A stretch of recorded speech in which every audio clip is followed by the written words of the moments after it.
One thing that we haven't talked about in this conversation that I think is relevant, that I know you know is a central part of my work, is the idea of arete, the Greek idea of it directly translates as virtue or excellence, this word arete. But the Greeks said that if you want to actualize, to flourish, you need to live with this arete. And the basic idea is to express the highest version of yourself, moment to moment to moment. Now, of course, none of us can do that. That's an impossible goal. But to have that as our commitment of, can I, in this moment, express myself most fully? And to me, that's the one thing. Because then, in any given moment, we can choose. Am I going to, as Maslow says, step forward into growth or back into safety or unhealthy behaviors? And it doesn't matter how long you've been in the dark. All the great teachers say, the moment you flip on the light switch, it's light. Can I show up a little bit more fully in this moment as a higher version of myself than I did last moment? And then just string together those a little bit more consistently than before. And there's a momentum that I've experienced in my life that, again, you're never perfect, but there's that groundedness, that connection that becomes more pure and more consistent, and the pathway back to it becomes more obvious when you fall off. And that's it. So that compass of arete is kind of at the heart of everything that I do. That is, I think, the most direct way to connect to the divine within ourselves, the God within, the entheos that allows us to shine with enthusiasm. Brian Johnson is a pivotal and influential leader in the world of personal development and positive psychology. As a hybrid entrepreneur, CEO, author, and philosopher, Brian's life has been dedicated to creating powerful and engaging opportunities for all of us to live life at its fullest. Adeptly merging business with spiritual psychology and philosophy, Brian focuses on building scalable businesses that support optimal living and positive growth for individuals, communities, and cultures. I first met Brian in Bali in 2009 when I attended one of his classes on optimal living. I was hooked by his ability to effortlessly blend and layer perspectives and teachings from Socrates to Nietzsche, Emerson to Wayne Dyer, Aristotle to Carlos Castaneda, and always with warmth, humor, and wholehearted dedication. When I returned home, I immediately tapped into Brian's online world called Philosopher's Notes, which offers a diverse and impressive collection of personal growth tools, where Brian's declared intent is to give you more wisdom in less time. Since then, Brian and his wife Alexandra have also created the Entheos Oasis, an online social site that is all about optimal living. Unlike the free-for-all of Facebook, at the Oasis there is a very clearly expressed focus on personal development. So you don't see a lot of pictures of cats or posts about someone's new car. What everyone at the Oasis is sharing are insights, perspectives, and inspirations that directly enliven and celebrate all the positive aspects of the human condition.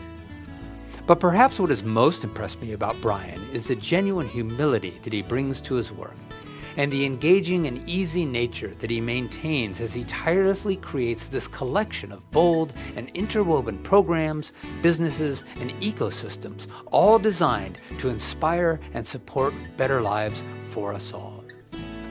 No matter the task, Brian's head and heart always seemed to be in genuine collaboration.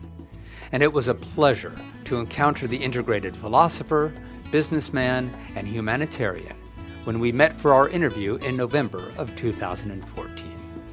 I'm Chess Edwards, and this is Beyond the Noise, conversations at the heart of modern-day living. So, hi, Brian.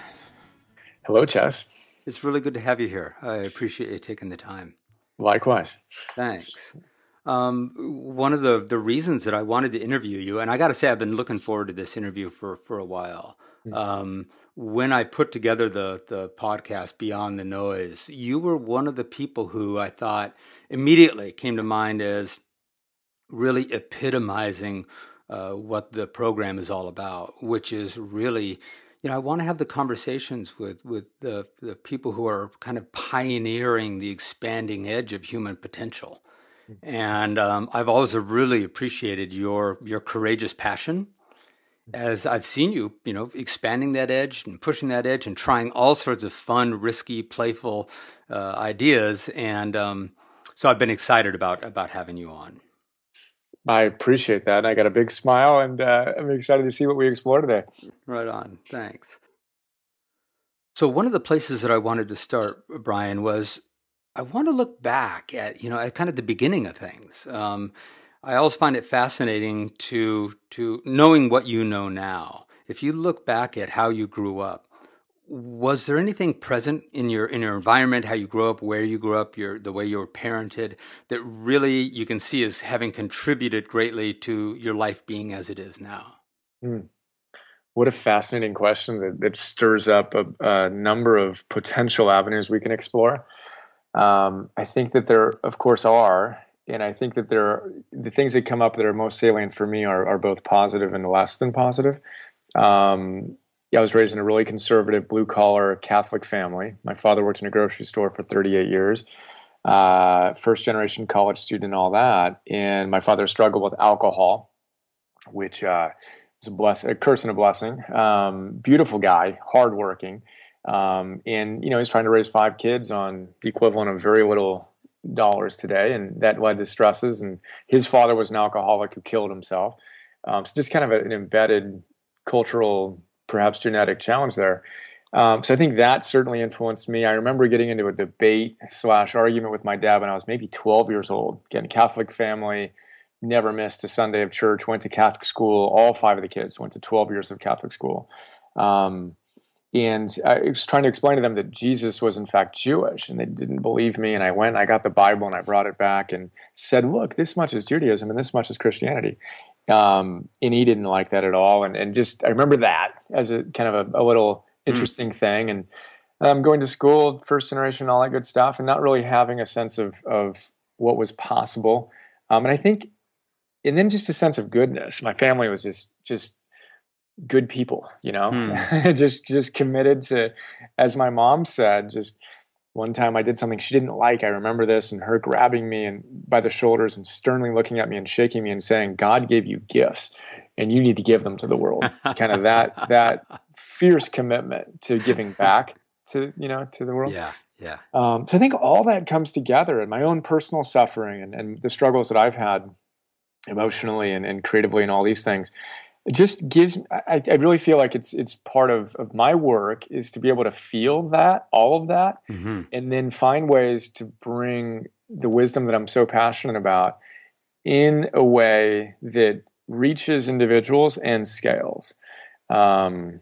So I'll pause there and see if that's along the lines of what you were looking to chat about. Well, one of the things that resonated with me there was that image of your mom, grabbing you by the shoulders and sternly saying, "Look, you were given gifts." And my experience of you is that now you're turning around to the world and kind of grabbing it by the shoulders, and perhaps less sternly, but with more playful passion, saying, "You've been given gifts." Wow, that's amazing! What a great reflection. Yeah, and then you showed up. I mean, just in your natural proclivities, who you are. Can you look back in your childhood and see that who you know yourself to be now was really present and forefront when you were young? It's funny. I was talking to my mom about this the other day, where we had a question on our social platform, The Oasis, which I love seeing you on and appreciate your presence on. And it was something along the lines of, if you were given $1 million, what would you do? And it immediately struck me that, well, when I was about 5 or 6 or 7, I don't know how old I was, something around that age, I found $20 in the street while we were walking to the public pool. And the only thing that I knew I wanted to do with that money was to take my family out to dinner. The only thing I could think of was Sizzler, which was our equivalent of a real night on the town. And that sense of giving back, I think, was part of my family and part of from the beginning. And I shared this with my mom, and she said, "Did you ever wonder how you, the youngest of them, were the one to find that $20 bill?" It just totally moved me that they kind of gamed it, so I was the one who found the money. Oh, that. They all saw it way before I saw it. I never knew that until a couple of weeks ago, which I just thought was the cutest thing or sweetest thing. But I think that passion, to give back is the essence of what I feel called to do. And I really appreciate your reflection. I really feel that's just what we're here to do, And I think in simpler times, it's just what we did. We didn't need to have people telling us that's what we needed to do, and you roll back time X hundreds and certainly thousands of years, and it was just what we did. We lived in a community, and we did what we needed to do to serve those around us. And now we've got so much more complexity, and it's here beyond the noise. I think there's so much noise that it's difficult to tune back into the most simple of human nature, aspects of human nature. So that's some of what comes to mind. And until you came back to, most of us have the experience of kind of losing ourselves for a bit and getting caught up in the reflective world and our, who we are as an identity. And then as we mature, we typically, if we're paying attention perhaps and living more consciously, we start to come back to our truth. Did you find that that you coming into college, your first business, I know you've been an entrepreneur, a very successful entrepreneur. Has that always had that resonance of giving back, or did you find you got lost for a little bit in the, just build a business, make some money? I think it was always inherently there. And I think that it came out in more or less elegant, mature, kind of transcendent ways. And I also jokingly say, as you were saying that, the way you framed it, and I know it kind of sort of presupposed that I had arrived at a particular destination. So I just want to laugh about that. Yes, dissuade me of that.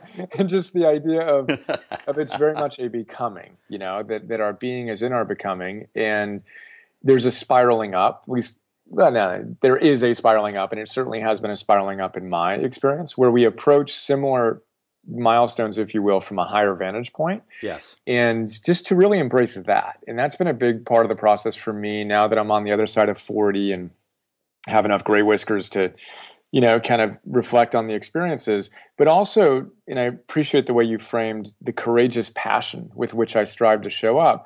Well, by definition, when any of us are willing to go to our edge, that brings up fear. It brings up challenging issues that allow us to kind of put into practice the things that we aspire to be, right?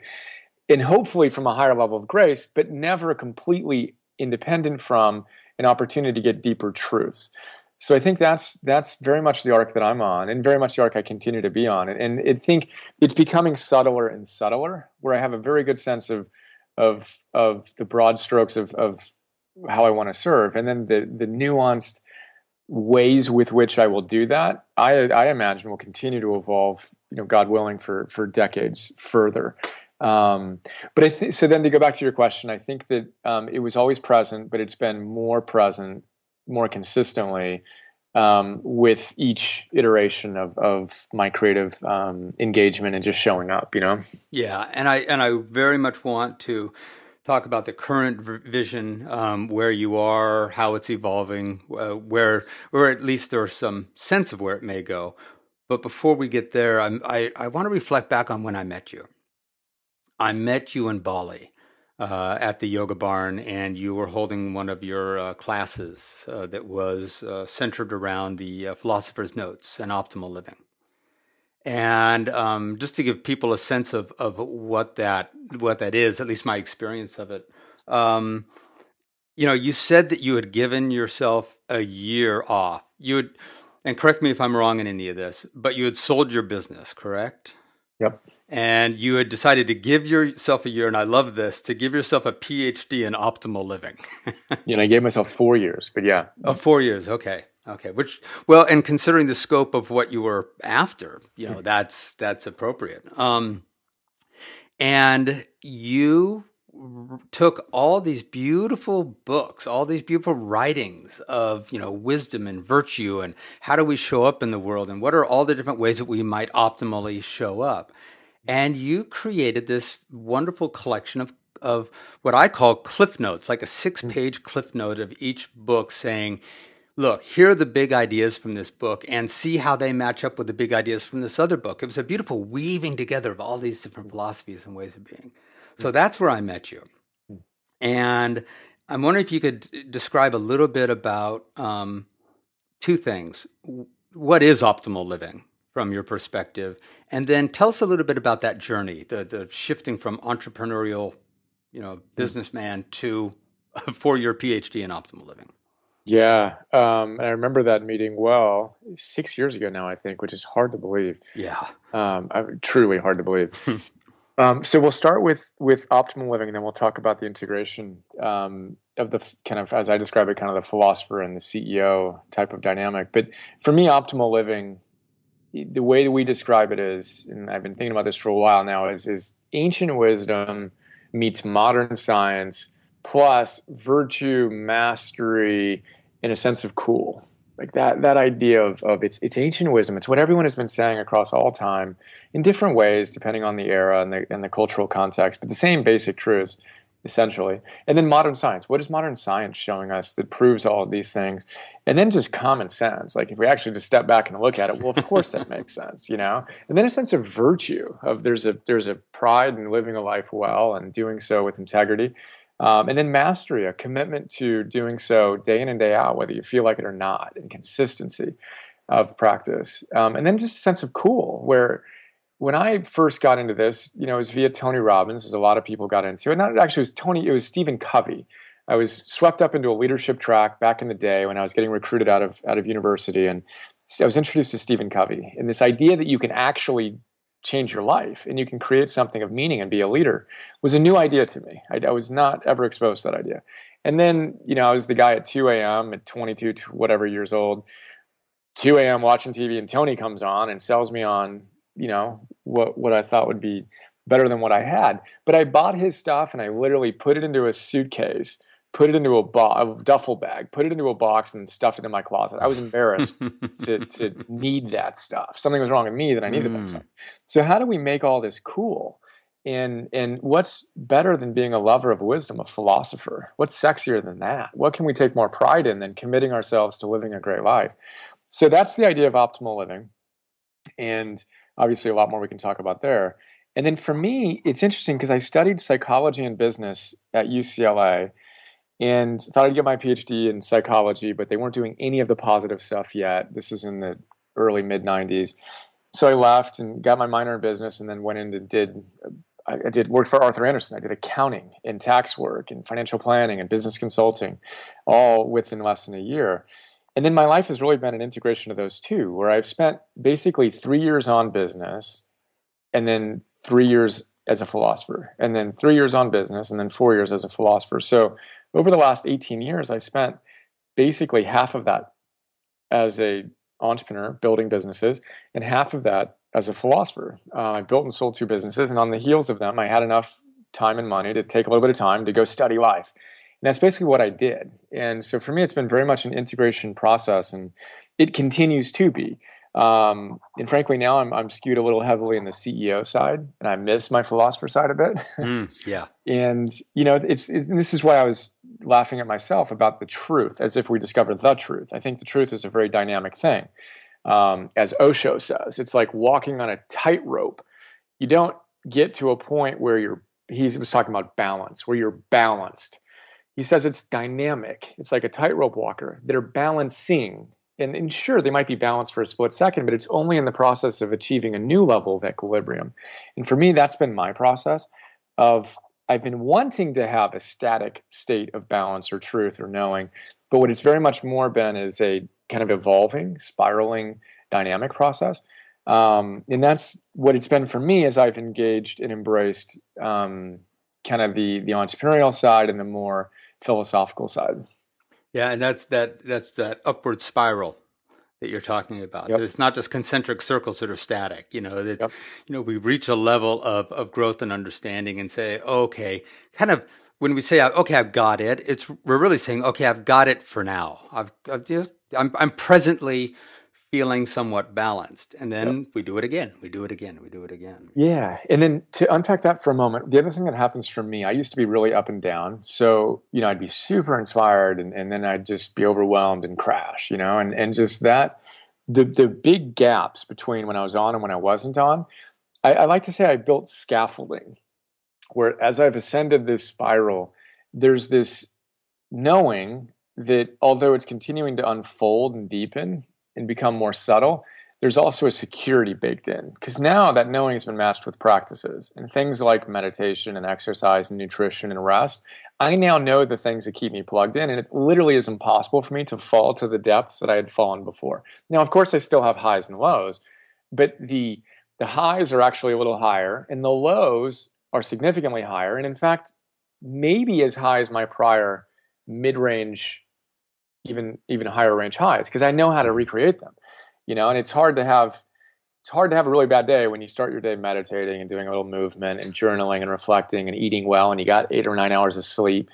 You will have challenges. I certainly do, and we all will, living a good life. But with those practices, there's for me been a deepening level of security, and it then opens up a deeper opportunity to go into the vulnerability, and to have that courageous passion to explore the outer edges and see just how far you can go. And then when you do go a little too far, to note it, but not need to fall into old patterns and just get back to work. Well, I think the old patterns are when we fear that it'll destroy us. And it sounds like you've had enough experience now to recognize that you keep, finding yourself at all levels of highs and lows, and none of them, the lows don't destroy you, and the highs don't necessarily define you. Yep. Yeah, exactly. And then what's so exciting is that it's unbelievably simple.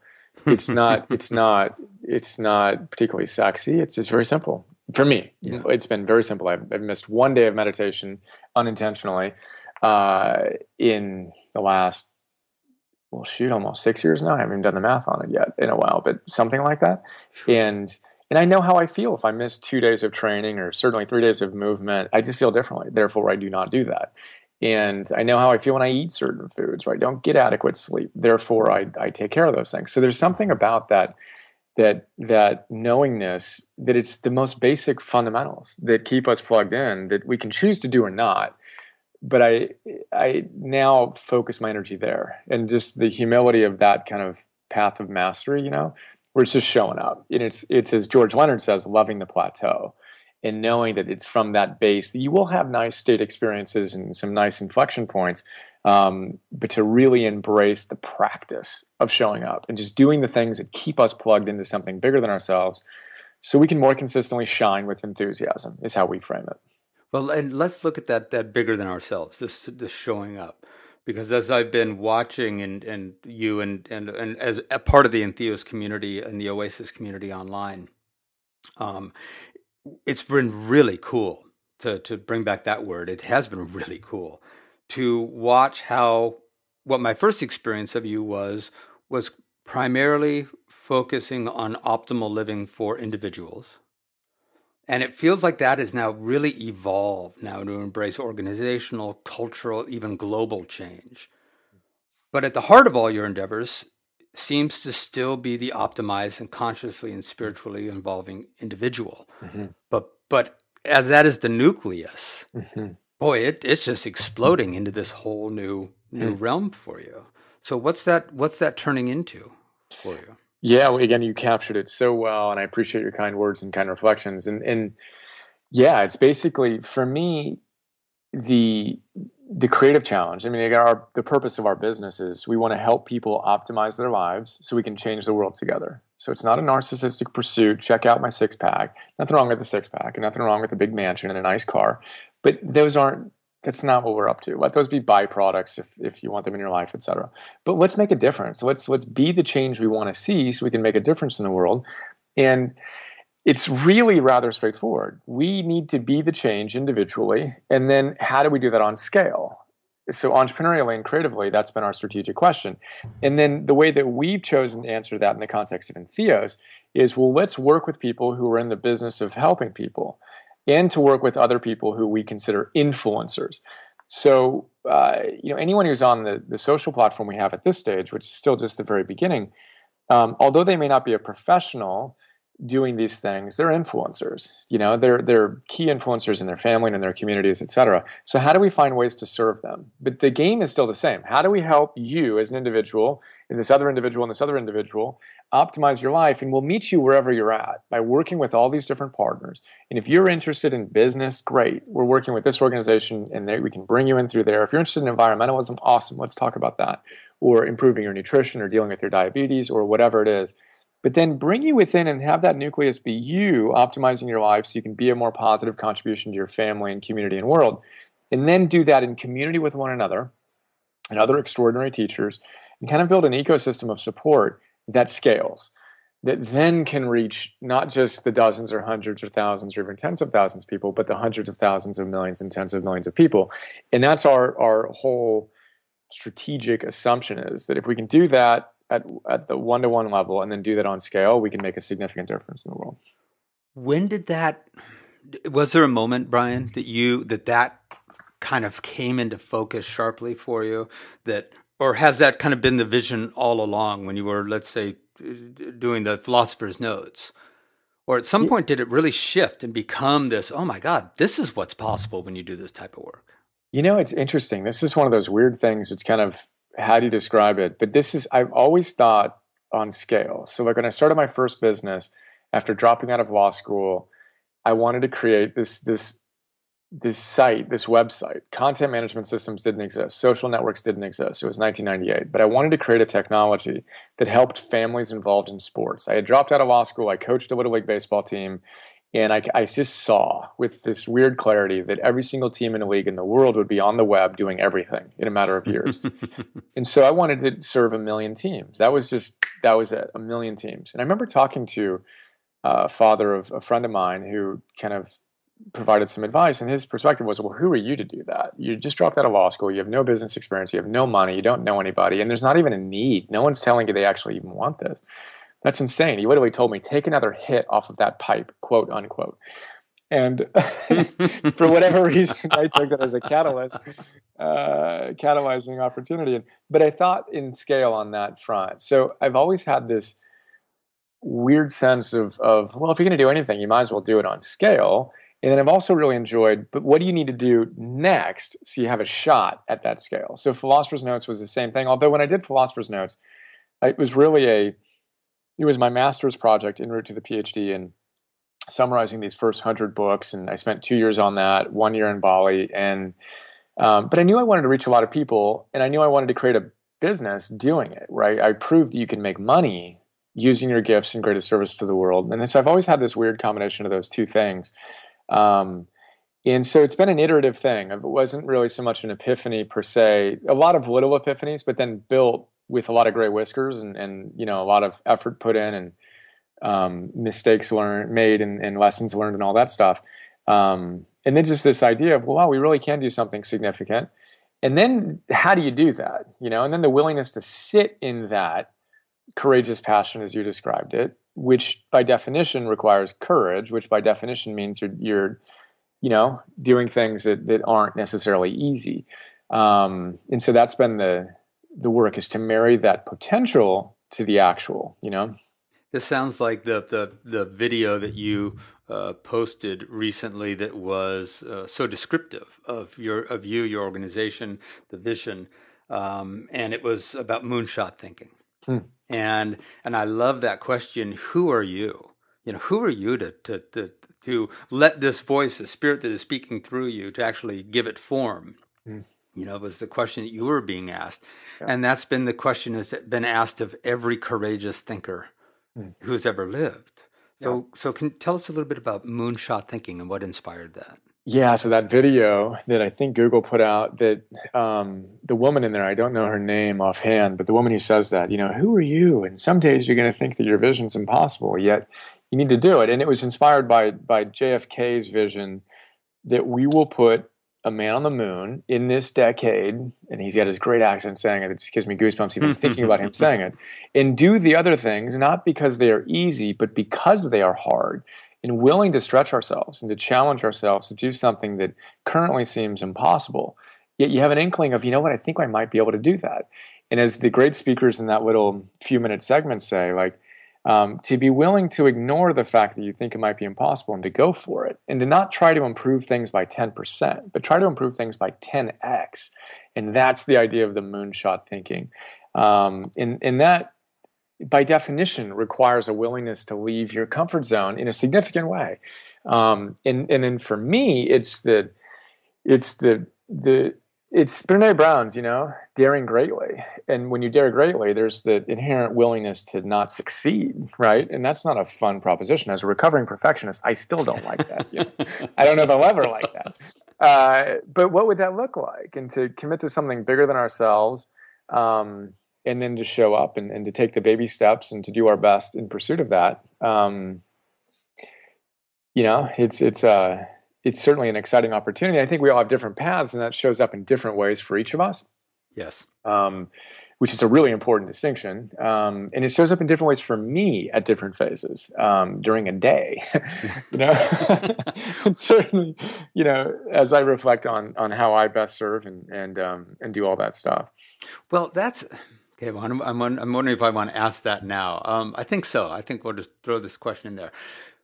One of the things you're pointing to is the fact that I would imagine for you, Brian, that there's so much potential. You see potential everywhere.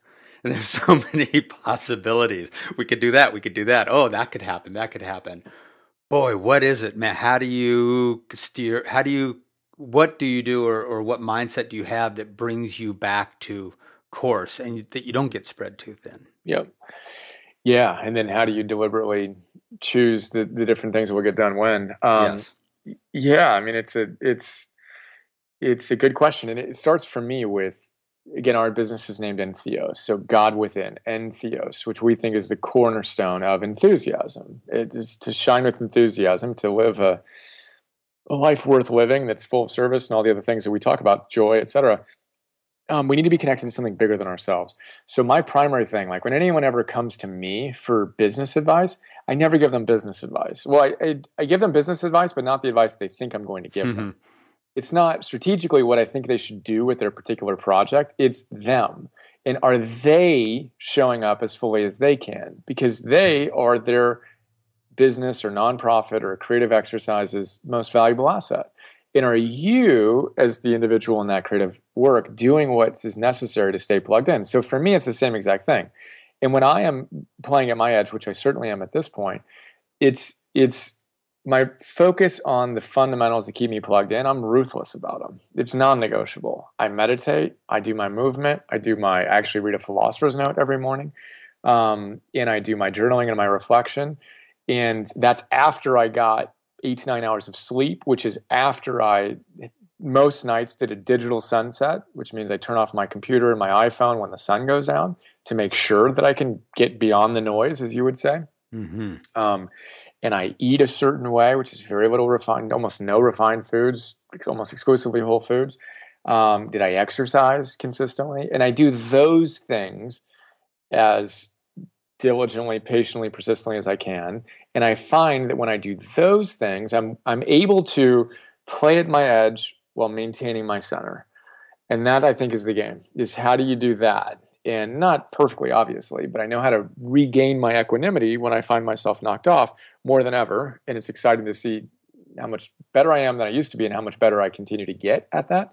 And then challenges become exciting. And then it's the whole anti-fragile idea of challenges make you stronger. And I can only orient that way when I'm doing the very basic mundane practices and fundamentals. And then I just have a deeper sense of kind of the dominoes strategically, and we can talk strategically how I orient to our business and can identify what I think are the highest leverage next steps, and then respond with a level of equanimity when the data shows, no, you're actually wrong. That wasn't such a great idea. And so what are you going to do next? And I don't need to lament emotionally about it not quite coming out the way I wanted to, but I can be an experimenter about it and get back to work, So you have to say no to things. Oh my gosh, yeah. and we say yes to too many things, frankly. I mean, we are doing a lot. We have a lot going on, which we've deliberately chosen to do because we think we're building an ecosystem that will serve itself and take a little bit longer to get to maturity. but that we think supports the kind of broader vision. But then within that context, absolutely, it's a deeper yes that allows for the strong no. Yeah. A friend of mine, Brian Smith, started Ugg Boots way back. And he's got a beautiful line, which is, you cannot give birth to an adult.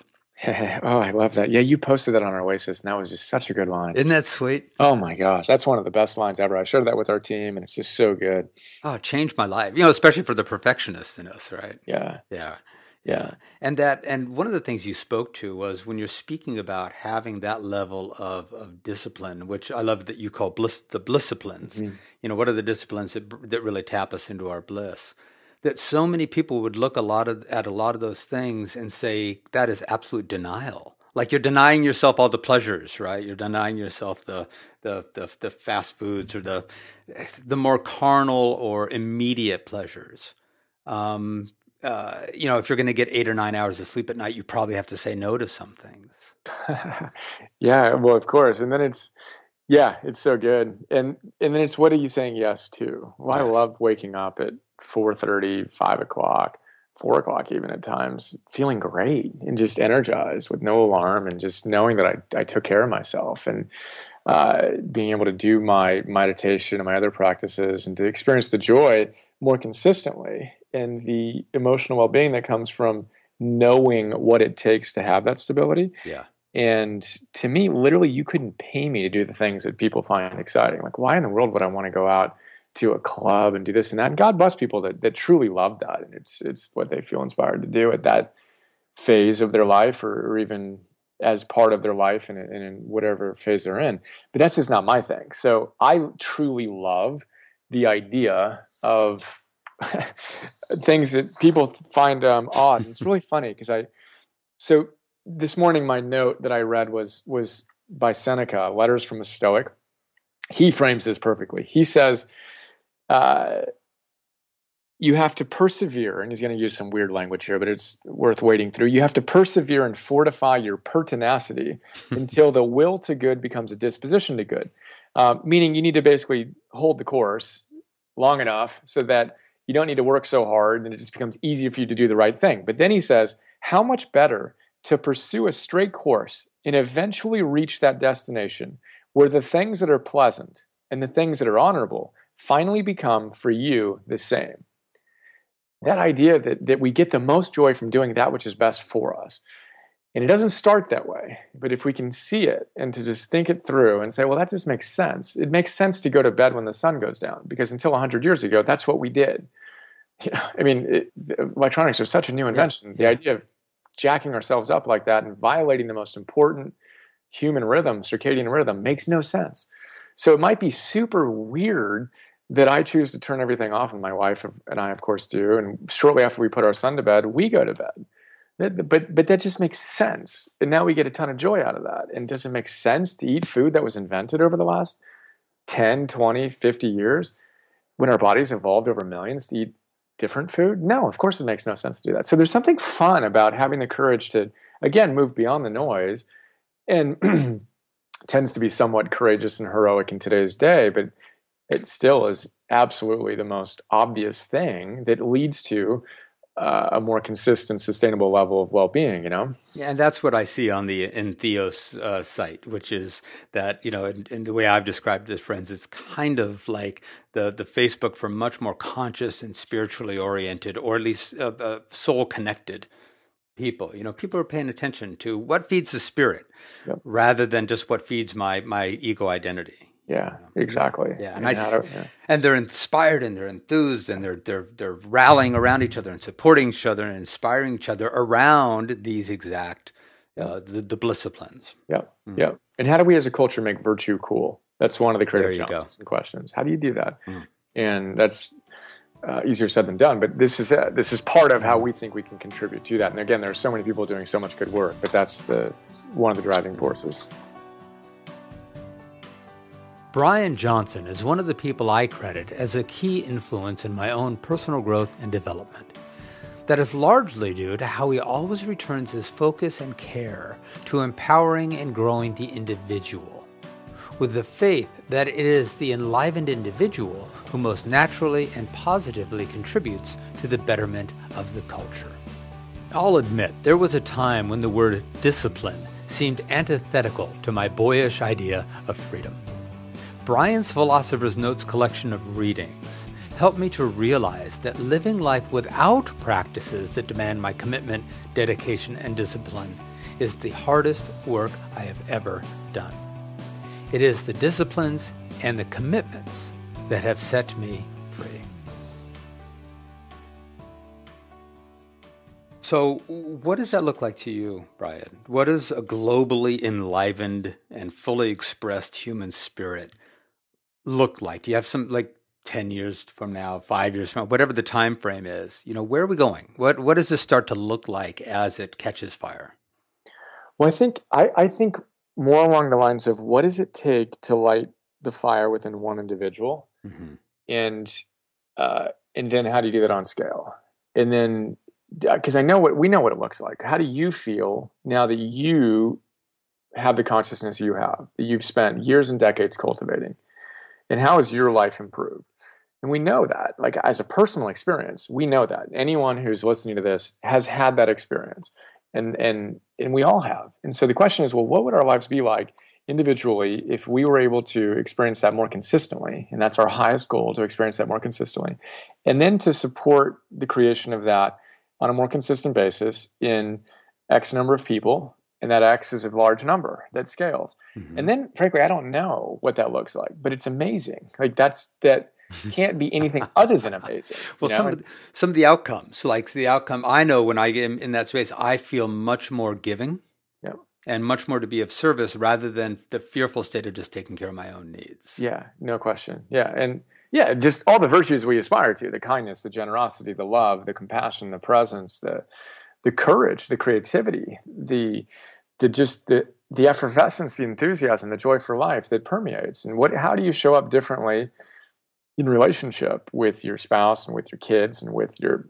colleagues, etc.? And who are you, and what do you do when you orient more consistently from love and from courage and from a sense of profound service vis-a-vis worrying about, taking care of the next grocery bill, which I've certainly been in that place and I know it. But how do we train our minds such that we can more consistently be more connected to something bigger than ourselves, and then shine with radiant enthusiasm? So yeah, I think it looks like all of that. I don't spend as much time thinking about the nirvanic global society that's created in that. Right. For me, it's more of just a deep knowing that outcome is a good thing. And then all my energy I'm putting into, well, what do we need to do so that we can play our role in kind of knocking over the next domino and creating something that we hope both endures and scales, Mm-hmm. And as we speak about that, I mean, I know whenever I'm having this conversation in any venue, I feel enlivened. It just resonates. It just makes sense. And of course, the people I'm speaking to and that you're speaking to, they're dropping into that sense of, like, yeah, of course, why wouldn't we want to live more connected and loving and kind and supportive? Now you start to take that into business models. And I was really inspired by your sharing of the B Corp and entering into this, or being designated as a B corporation, which I think the definition is a public benefit corporation. So we've always, we've been hearing for a long, long time that a company has an obligation to create profit for their shareholders. That's the bottom line. And I'm wondering if you could speak to the idea of a multiple stakeholder orientation. Yeah, great frame. Yeah. So as you know, deeply passionate about this. And so there's two things that are really interesting for me. There's the B Corp movement, the public benefit corporation movement, and then the conscious capitalism movement.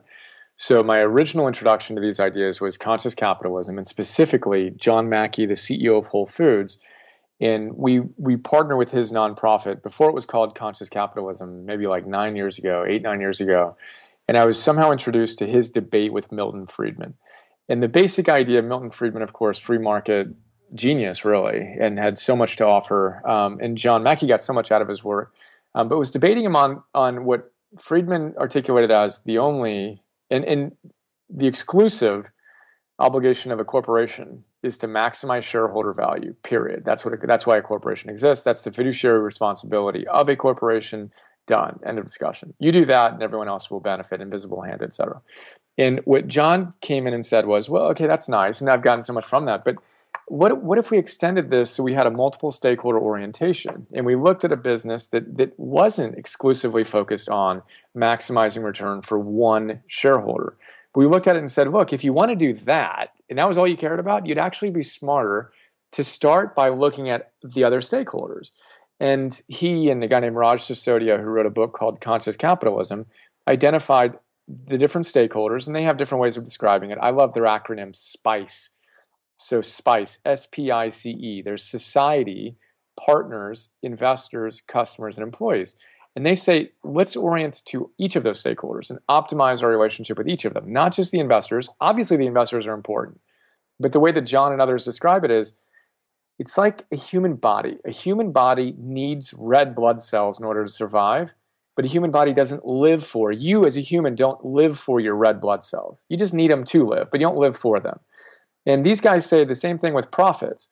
A business needs profits to survive, but you shouldn't live for your profits. It doesn't make any sense.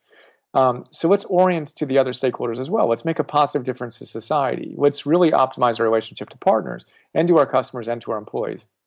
And then at the same time, and actually primarily, even before we get to multiple stakeholder orientation, let's have a purpose.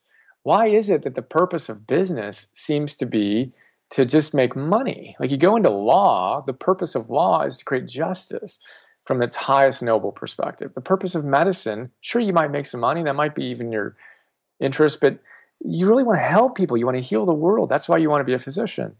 Business needs a noble purpose to make a difference in the world. And a business needs a specific purpose beyond just making money. So their whole orientation was, you want to be purpose-driven. They have 4 pillars. You want to be purpose-driven. You want to have a multiple stakeholder orientation. You want conscious leadership, and you want conscious culture. Those are the 4 pillars of what they call conscious capitalism. And what the data shows is that those businesses outperform, from an economic perspective, their counterparts that don't embrace these ideas. And so that's the idea of conscious capitalism. And then a public benefit corporation, the way I frame it is, it essentially gives us an opportunity to crystallize that commitment into the very legal charter, the legal structure of an entity's bylaws. So that's what we've done, where we have that baked into our charter. And is that constitute a new definition, perhaps, of the bottom line? Yeah, where it even more deeply, it constitutes a new definition of a corporation. So in this context, a B corporation, a public benefit corporation, is basically a C corporation. It's exactly a C corp, which is the traditional structure of every publicly traded business. And it adds this explicit commitment to something bigger than exclusively maximizing shareholder return. Now, of course, a good business needs to make money. But this public benefit declaration makes the board's fiduciary responsibility to something more than just maximizing shareholder value. And decisions need to be made with the benefits that can be brought to the public good at the front of everyone's mind, which is an extraordinary thing. Well, it runs chills up and down my spine hearing it. Isn't that cool? Oh, it is. It is. Yeah. A definition, perhaps, or some a better understanding of conscious leadership and conscious culture. Yeah, so conscious leadership would be this conversation, that if you want to lead a conscious organization, you need to be a conscious human being. You need to be a conscious leader. Therefore, you need to commit yourself to the practices that help you enhance your consciousness. And this is what I alluded to when I talked about how I advise individuals who come to me. How's your meditation practice? It's absurd to me that every business school doesn't teach meditation for multiple reasons. First of all, we know fundamentally that attention, whether you can put your mind where you want, when you want, is the hallmark of happy people, and that happy people outperform unhappy people. Therefore, if all I care about is maximizing my financial return, I should put a primary emphasis on my attention. And the way that I build my attention is meditation. So just logically, it only coheres that we teach meditation. And we will, whether it's 5 or 10 or 25 years from now, it will be taught in every business school, and I would imagine every institution, period. But But that idea is just bizarre that we don't have that kind of baked in from the beginning. But that's conscious leadership, is to do the work on your own consciousness such that you are a leader who's thinking beyond your own personal benefit and you're able to see the bigger picture. And then conscious culture is, okay, then you translate that into a culture where the culture is cultivated in a manner that makes it as optimal and conscious as possible. And I like to use the word optimal vis-a-vis conscious personally. But for us as a business, we're deeply committed to our team. And I literally view our business as simply kind of an excuse and a context to help our team optimize their lives so they can actualize their potential, so they can use their greatest gifts in greatest service to the world. And then what we do is simply a context in which they can do that. And we do things like pay our team an hour a day to do their Bliss Uplands. And again, I believe fundamentally, and you couldn't pay me not to do my meditation, exercise, nutrition, journaling, etc. Therefore, we literally pay our team, myself included, to meditate, exercise, journal, and do the other things that keep them plugged in. The first hour of their day, every day, is on us to do those things. And that's one way that we're attempting to create a conscious culture. And everyone on our team meditates. And that's one way to improve the consciousness of your corporation's culture. So this makes, again, just complete resonant sense to me, not just intellectual sense. It just goes right through me. Poof, of course. And I saw John Kabat-Zinn once speak to a Google group, and he had the beautiful metaphor. He said, if you were to come together as a group of musicians in a symphony, what's one of the very first things you would do? Is you would tune your instruments, right? If you're going to make beautiful music together, then it's best if everyone's instruments are really in tune. And that's the Bliss Uplands, exactly. Tuning up. So as much as this resonates, I'm really curious about, as you're out in the world, pursuing and propagating these ideas, as you're raising investments for your own business, what resistance are you meeting, or what are you finding as some entrenched ideas that just don't want to let go? What's the edge? What's the rub there that you recognize, the things that don't necessarily want to shift out there in the world? Yeah, it's interesting. My frame. So the way that I'm doing this business is obviously so untraditional for so many reasons that I either resonate with people or I don't as I'm out raising money. There's a traditional, more transactionally focused investment group and just way of doing business, which is fantastic. I have nothing disparaging to say. It's just a little different than what I'm doing. And then there's the group that's having this conversation and different. People who have achieved extraordinary success, who are now looking to help bring this more into the world. I talk to that group, and the resonance is extraordinary. And not with all of them, of course, because some people may or may not believe in our strategy or in my ability, our ability to execute it, and the way that we're approaching it execution-wise, et cetera, right? But there's a deep resonance, and it literally is as if it's this conversation of finding new kindred spirit, and then our challenge is it's really easy to talk about these ideas. So I can, and for me, it's particularly easy. Like, I'm just passionate about these things. I love weaving a nice vision and kind of that myth and all those things. The hard part in general, and particularly for me, is executing it. And to actually do this on scale and to find that ability to be able to create a sustainable business such that we're in the game to be able to scale this.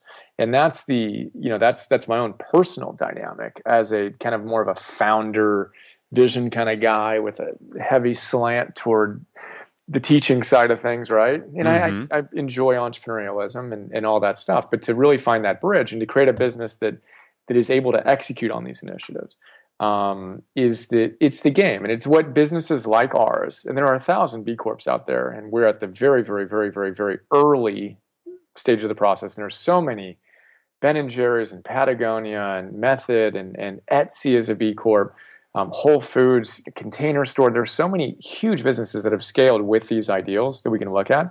And again, I'm very humble about where we are in the process, and how much work we have to do to close the gap. But that's kind of our biggest current challenge, is just closing the gap so that it's truly a sustainable going concern that's demonstrated not just the idea but the execution of it. I think I know the answer to this question, but I'm always curious in regards to, are we good from your perspective? There can be those who say, look, we've gone too far as a human population. We've made too many mistakes. We've got too much acceleration in perhaps a more destructive or non-empowering direction. And we can't put on the brakes fast enough. We're going off the cliff. From your perspective, are we going to survive as a species? It's not a question that I put a ton of thought into. A lot of people, a lot of smarter people than I am have spent a lot more time thinking about that. Mm-hmm. Having said that, I lean toward the abundance orientation. Peter Diamandis kind of look. And I just watched Interstellar over the weekend, right? And very interesting look at a potential future and this idea of finding another world and all this stuff. But what I find interesting is that even in a movie like that, it's, well, if we are smart enough to be able to solve all the problems that are required to send an expedition through a black hole or whatever it was, a wormhole, right, and then back through a black hole and on the other part of the return, right? Come on, we're smart enough to figure out how to sustainably grow enough food to feed population. Period. Like, that's not even negotiable. And so for me, I lean into the look. There's no question that we're facing more extraordinary challenges than ever before. And the creative capacity and the heart and soul of so many people who want to make a difference in the world is so profound. And I just reframe that to, well, what can I do today to play my small role in creating a future that is something that endures? And we have a 2-year-old son, and I imagine his future and his children's future and all that, God willing. And then it's, well, roll up my sleeves and what do I need to do today so I can help create, again, my part in the process. And it's what we've been talking about. How do we help people be the change so we can make a difference in the world together? And that permeates everything. A more conscious individual is going to consume more consciously. What type of products are they going to consume from every sense? And so that's how I reframe that. And, so short answer is I don't know. I tend to lean heavily into the optimistic side. And then I take that optimism and ground it into, well, what do I need to do to help us have the best possible outcome? In your journey, anybody who's out there pushing their own evolution or expanding their own evolution, you're out at the edge. So the Rumi quote, "How will you ever be polished if you're irritated by every rub?" Right? So we get rubbed, and I know you get rubbed out there. What's that experience like for you, Brian, who has such a background in personal awareness, and as we mentioned earlier, not there, never will be there. What's that experience like for you when you get lost? And do you get lost? Do you find yourself, kind of really knocked askew, or are you pretty much on track most of the time? I would say yes, and yeah. I think what's happened for me is that the getting knocked off used to be, well, shoot, it was years. I wasn't even aware. As Seneca says too, the worse a person is, the less he feels it. So there's the years. And then there's the months, and then there's the weeks, and then there was the days, and now it's, like I said, it's tough to have. It's tough to have too many. To even have, like, you can have a challenging day, but when a reset is pushed, and again, as I've disciplined myself to do the simple things, where before, let's say I'm stressed out. Well, then what do you do when you're stressed out? We all do different things, right? So the details don't matter, but you do this, this, and this, and you know that it doesn't help you feel better. So for me, part of my process has been create some bright lines where I just don't do those things, period. And I especially don't do those things when I'm feeling stressed.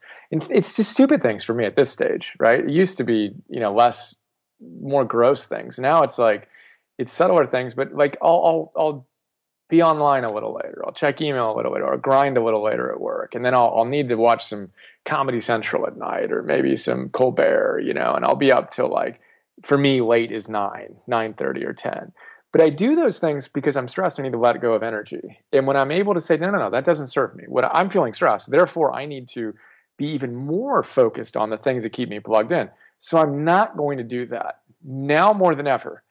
And then I'm gonna be done at 5 now when the sun goes down. I'm gonna hang out with my family, spend some time with my son and my wife, and I'm gonna go to bed at like 7 or 7:30. And I'm gonna get 8 or 9 hours of sleep, and I'm gonna feel great. And then it's interesting for me to observe that when I feel most stressed or when I let those practices go. But then what's exciting is I know now what to do to get back on. And that's the game that I play now, where it's not without stress, that's for sure. But there's a higher level of awareness of the things that will keep me plugged in, and then an ability to do those things. So that's a huge set of it. And then I have a coach, a great coach, Steve Chandler, who has been amazing for me over the last couple of years. And he's just an extraordinary grounding force for me. And 30 years older than I am. He's been around the block a couple of times. And so that's also super helpful. And then the biggest shift for me was this idea of anti-fragility. Nassim Taleb talks about it, and very briefly, this psychological orientation that you can be fragile, which means you imagine a package and you write fragile on it. You got to handle with care, right? And if you handle it roughly, it will break. Then there's robust or resilient. You can write down robust, resilient, which means, hey, you can hit me a little harder than the fragile box, but eventually I'm going to break down, right? And then he says, why is it in our culture we don't have the opposite of fragile, anti-fragile? That on that box you write down, kick me around because I'm going to get stronger. In that orientation of literally the harder things are, the stronger you get. And he says something beautiful like, the wind will extinguish a candle, but fuel a fire. Oh, I love that. Right? So what do we want to be? If we're going to be a little flickering, fragile candle, well, sure. You experience challenge, you're going to fall apart. And I say that with humility because I used to be that, period. And I still am to a degree greater than I would like. But as I orient more and more to, no, this is good. And I find myself literally in the middle of stress reflecting on it and being able to have that witness cultivated through meditation that observes the whole thing and smiles and says, this is good. Literally, and thank you. I have a challenge to actually put to work this stuff. And I may need to calibrate it. I might need to take some weight off of the bar if I'm lifting a little bit too much and realize, no, I went a little too far there. I got to simplify things. But that idea that you don't go to the gym to lift styrofoam weights, as my coach says, Steve. You go there to lift real weights if you want to get stronger, And when we can embrace challenges with that attitude, and a commitment to doing the things that keep us plugged in with a long-term horizon and a commitment to something bigger than ourselves, where it isn't about me impressing you, it's about me actually doing work that serves you, then there's a humility that weaves with a confidence that's bigger than ourselves that for me has been really, really beautiful to see becoming a deeper presence, Whew. This is good. This is good. Yeah, okay, so if you were to write your own philosopher's notes, right? The Brian Johnson, philosopher's notes, the 6-page PDF or Cliff Notes, what is? So there is no one answer here, but what is a answer that comes up when you look at what has withstood the test of time? That as things hone and clarify and condense and get more clear, what's one of the more salient, clear points? It's just like it's the from City Slickers. It's the one thing, that if you were to point to it and say, yeah, if I can just remember this. Wow, that's a good question, given everything we just talked about. It's interesting because I think for me, even it depends on how you want to look at that gem. There's so many different facets to it.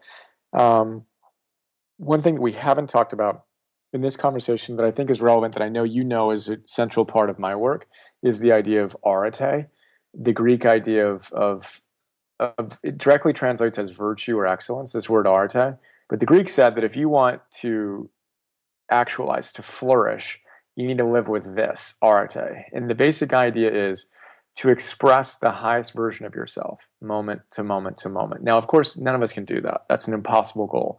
But to have that as our commitment of, can I, in this moment, express myself most fully? And to me, that's the one thing. Because then, in any given moment, we can choose. Am I going to, as Maslow says, step forward into growth or back into safety or unhealthy behaviors?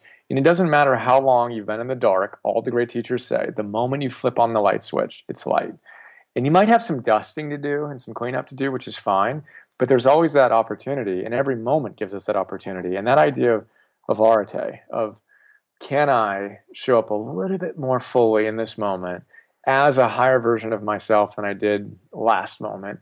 And then just string together those a little bit more consistently than before. And there's a momentum that I've experienced in my life that, again, you're never perfect, but there's that groundedness, that connection that becomes more pure and more consistent, and the pathway back to it becomes more obvious when you fall off. And that's it. So that compass of arete is kind of at the heart of everything that I do. That is, I think, the most direct way to connect to the divine within ourselves. The God within, the entheos that allows us to shine with enthusiasm. So I'll go with that. I think you went well. That's a good one. Yeah, and that, as you mentioned, that has always been something that when you speak to it, and I've heard you speak to it many times, it always brings me back right away again, to that sense of, okay, how can I bring myself most fully to this moment so that I can be fully realized. Brian, I want to thank you for the hour, for all the ways that you do show up with such commitment. It reminds me of a wonderful quote that I may have gotten from one of your philosopher's notes. And it's by Nikos Kazantzakis. Is that how you pronounce his name? I think so. I think so, yeah. But the quote is, by believing passionately in that which does not exist, we create it. That which is non-existent has not yet been sufficiently desired. And I really appreciate how you so courageously desire and desire for yourself and for all those around you and for all of us. So thank you. Thank you. What a wonderful conversation. I so appreciate you and who you are and the work that you've done and how you're showing up and the opportunity to have such a great dialogue, and excited to continue it in the years ahead. Yeah, me too. More to come all the way around. Here's to moving beyond the noise. I love it. Thank you, Brian. All right, big hugs. All right, be well, man. Okay, see you, Chess. Bye-bye. To learn more about Brian and his work, and to tap into a wonderful collection of personal growth tools, and to get more wisdom in less time, you can visit both www.philosophersnotes.com and www.entheos.com. That's ENTHEOS.com. And to work with me as a guide for your personal or leadership development, and to access and empower more of your own authentic nature, or to attend one of my workshops, please visit me at www.chessedwards.com. I'm Chess Edwards, and this is Beyond the Noise, conversations at the heart of modern-day living.